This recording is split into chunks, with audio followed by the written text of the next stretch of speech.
We do. It's hugely important to us. I mean, our DJ sets are the stuff that isn't our own records. It's stuff that's on Anjunabeats. Pretty much 95% of it. And that's always been the point of Anjunabeats, is to make records that DJs can play, and particularly us. And we get them before anybody else, and that's fantastic.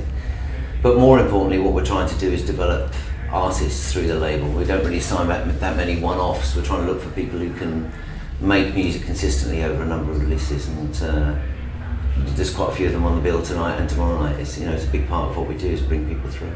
It's interesting because I was talking to a guy from Ministry of Sound the other day about, he was like, your career really, because he doesn't see the success of the tracks that are happening in clubs really. And we had a bit of radio on airplay, and he said, your career would be so different if you had a hit. I was like, you know what? We kind of have had hits.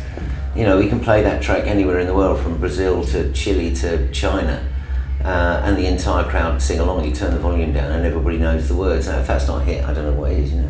It's an interesting thing. But the nice thing about it is it's still a kind of underground dance track. That's the great thing about the live scene the way it is, and our own radio show that we have. We have this way of communicating with people that doesn't require us to fit that kind of pop hit model that's been around for ages.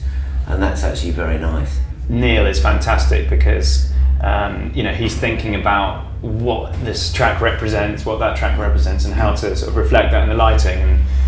And sometimes you want people to think a bit deeper about a particular track, and maybe half the audience is, half the audience isn't. With the use of the lights and the visuals, you can kind of give subtle cues sometimes to that message as well, in a subtle way. Yeah.